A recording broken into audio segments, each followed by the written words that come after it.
Hey, what's going on, guys? This is Kyle Carroll from MyMMAnews.com and Carroll's Corner MMA podcast. Today, I'm joined by Anthony Auriemma, who's going to be fighting on Jackhammer Promotions Super Brawl 6 fight card on January 23rd.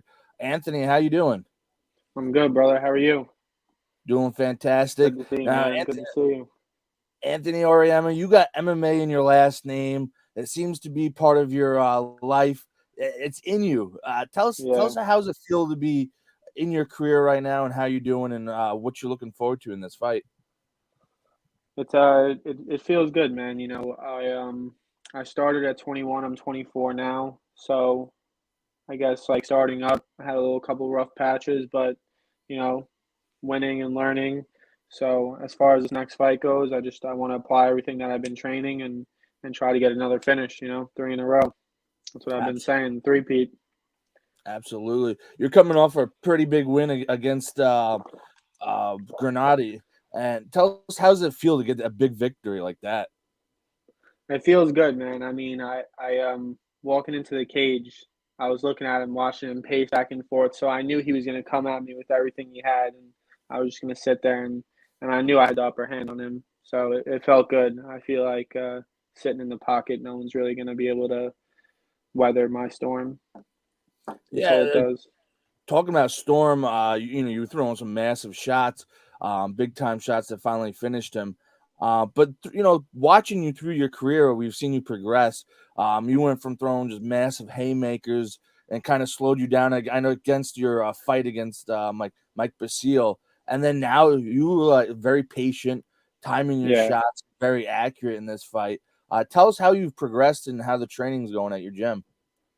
That's really that's my trainer, Mike, So like you said, when I fought Basile, I I was kind of like just like a street fighter, like the way I fought. Like I just like scrapped and threw haymakers, and there was a bunch of times in that fight where in that last round I took him down, and all I had to do was stand him back up and hit him with a couple more shots, and I probably could have had the belt, but we don't Mhm. hang on to that. Just move on and learn from that.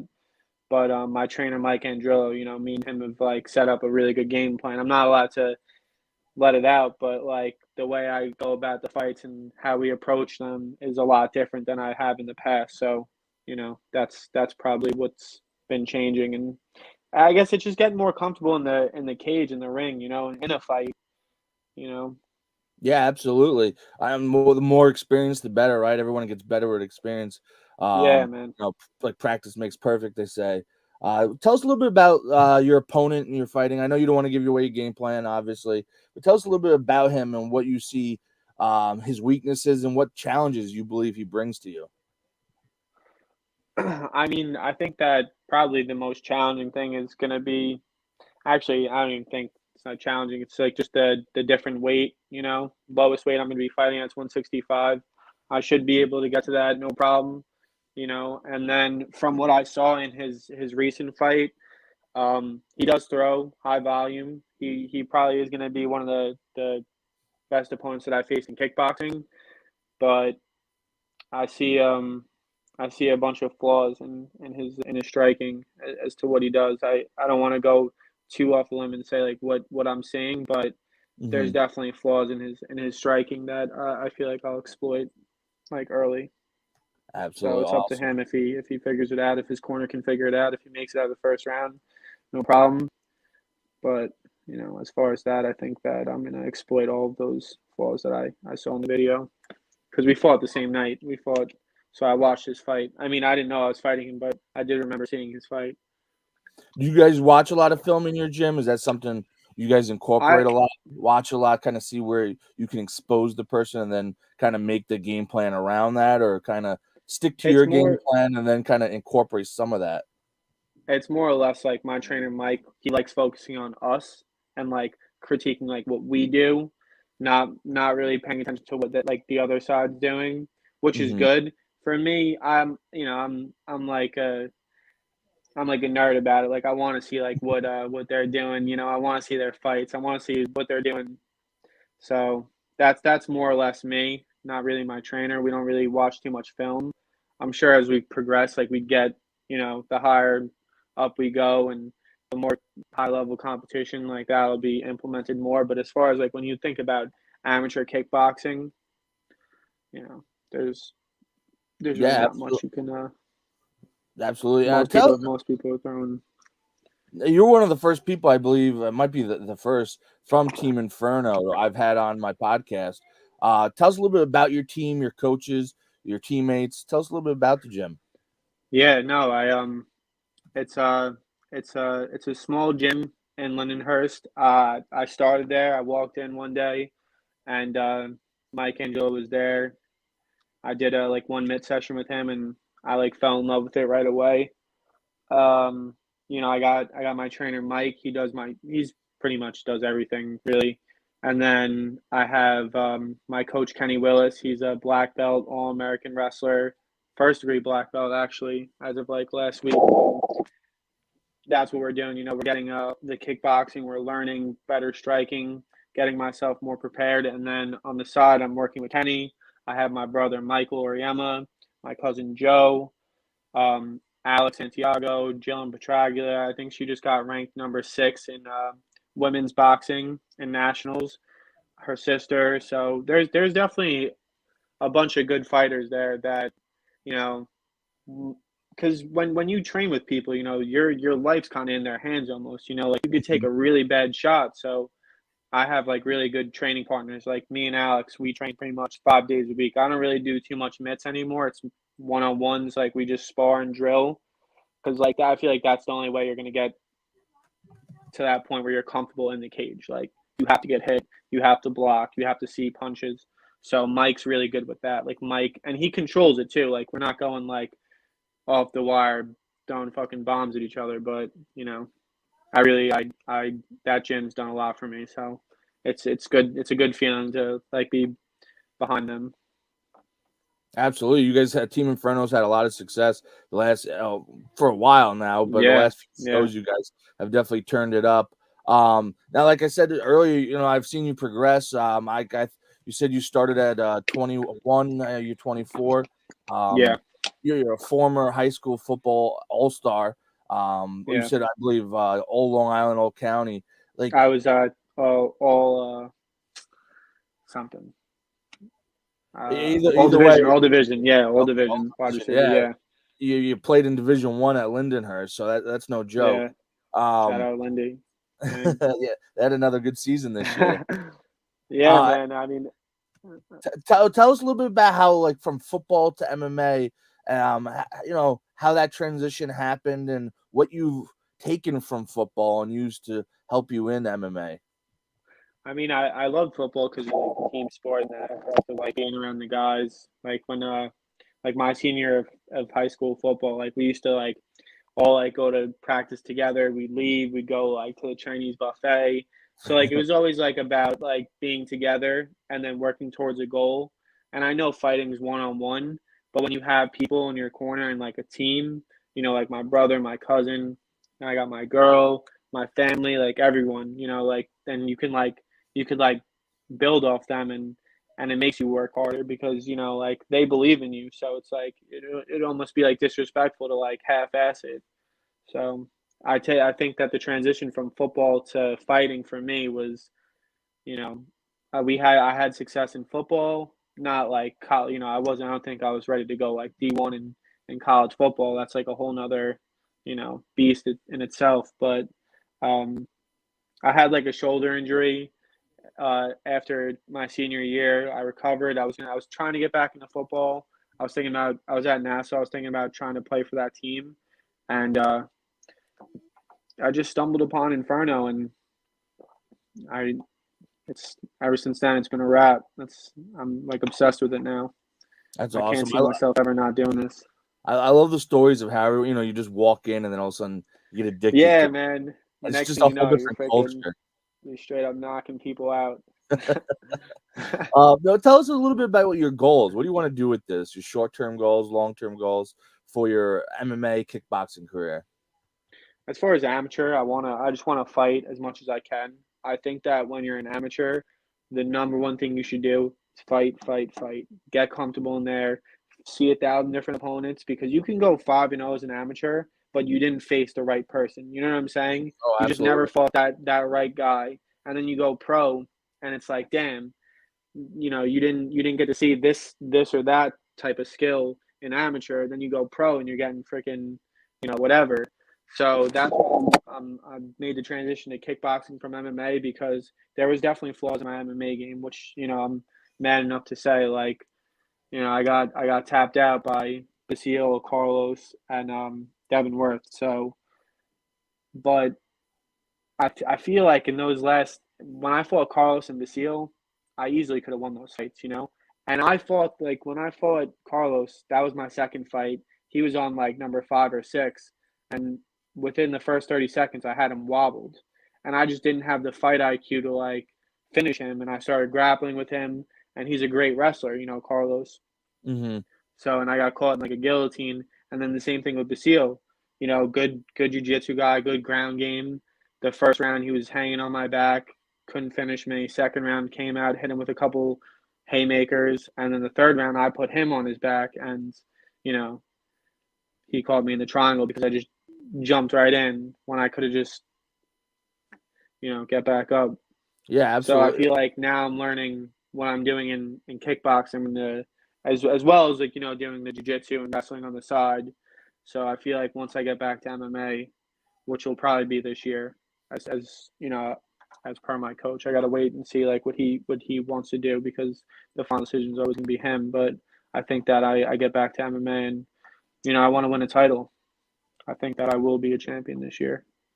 How many fights? What is your record? How many fights have you had? Because I do remember you were your record was a lot smaller, like in the sense Yeah, of a yeah, lot less man. I mean, than like your when you other. were talking about the Basile fight, I was 1-1. Yeah, that's and I know he's had Now a I handful of just fights.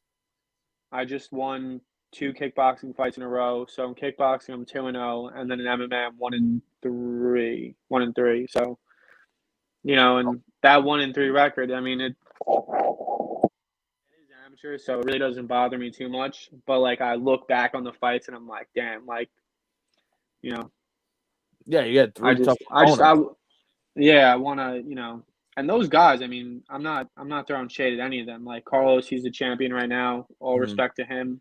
Mike, he was a great fighter. I think he's a great dude too. I mean, me and him talk mad shit to each other, but at the end of the day, like, he's a pretty cool kid. And he was the champion when Devin, you fought him. yeah, and Devin was, Devin Worth. He's that kid's a fucking savage. I mean, he was probably my toughest opponent, honestly, Devin. And I would love to one day either spar or train with him. Like, all respect to Devin. Honestly, like, that guy's he's the real deal. I think he'll be up Yeah, he's a there. real young prospect for sure. I think he'll be pretty good. Absolutely, yeah. So it's not, yeah, like your 3 losses, you come from three really tough guys in the Yeah, MMA I mean, world early and in your to me, I career. mean, it doesn't. I don't give a fuck. I mean, I'll any day of the week, I'll fight them again. Because that, I mean, Absolutely. that's what the fight game is. You talk shit, you do whatever you got to do, and at the end of the day, like, that cage locks, everything becomes real simple. You got a guy in front of you, he wants to beat you up, and you want to beat them up. So I'm Yeah, looking forward to it, man. I really am. I mean, I'm looking forward to the January fight against Guzman. I think that I'm going to finish him too, and then that would be 3 kickboxing fights in a row. With no one's made it out of the second round with me in kickboxing, so I definitely want to keep that up. I mean, it's not like what I'm really going for, but I don't think he'll make it out of the second, honestly. hmm and And then you're a big ticket seller. You got a lot of support. You bring a lot of people there. it's a Tony show, man. It's Tony Mania. People love the kid, man. I don't know. Well, that's if anyone was looking for tickets. January 23rd, Jackhammer Promotion Super Brawl is taking place at Call for Tickets. Got it running down at the bottom of the screen. Call You Bobby gotta Campbell, pull up. 631-645-6488. Call and get some tickets, or contact Tony and get tickets. Definitely want to buy them. If you can't attend, you could always purchase the pay-per-view stream and watch it that way. Definitely a couple of avenues to go see this fight, and you don't want to miss it. Oh no, big knockout on the way. Well, Big knockout on the way. I'm feeling it. a question I always ask fighters is try and get to know them a little bit better. What's one thing about you that nobody knows, but you'd like to share?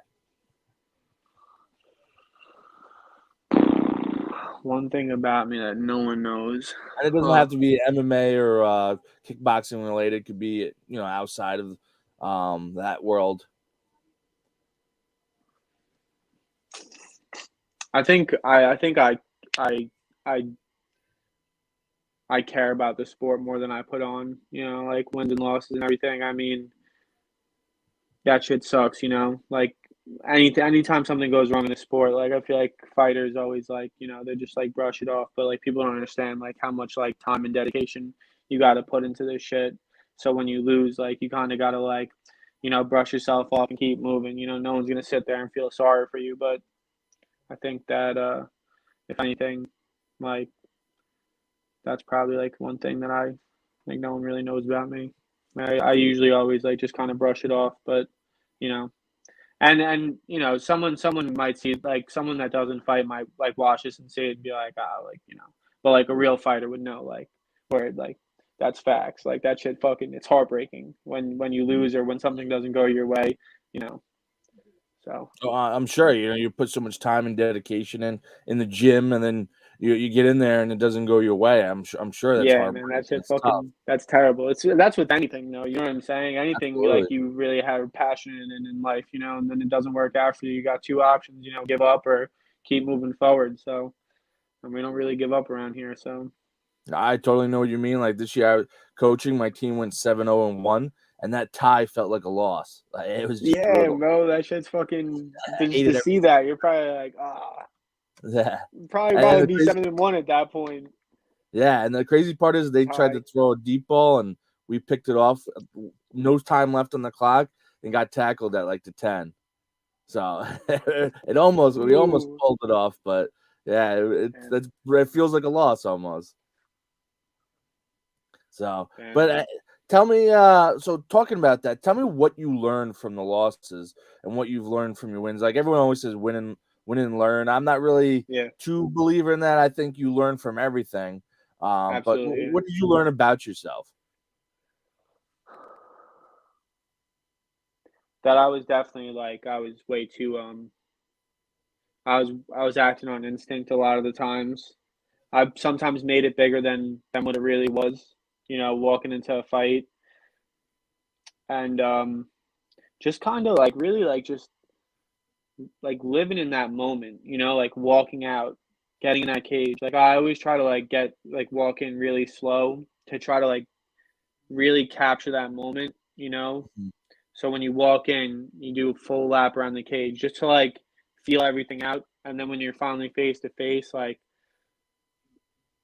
that's how you like, because the butterflies, like you feel that all for the first time ever. You can never ever like your first fight. You can never reenact that feeling, like to like get that feeling before you even get in that cage. That feeling that you get when you first walk in that cage, like you can't. There's no substance or nothing that's gonna make you feel like that. Like you just have to get up and do it. So the more times I've done it, the easier it's been for me. I mean, it's always like a little fucking crazy when you're getting ready for the fight, but now Mhm. it's I kind of just like I can just kind of walk in and I feel a lot more confident. I've done a lot of hard work, so but as far as that, I mean, just trying to be less aggressive, not less aggressive, but like calm and then be aggressive. Like let them throw a couple counters, boom, and then really start teeing off on people instead of just walking out and trying to slug it out like a freaking Does it feel street like it brawler. slowed down a little bit for you? Like while you're in Yeah, there, like you slow down? yeah. Like even that last fight when what's his name was throwing Granati? yeah, when he was throwing like he threw like 5 6 punches at me and I was just able to like you know I saw Yeah, all that.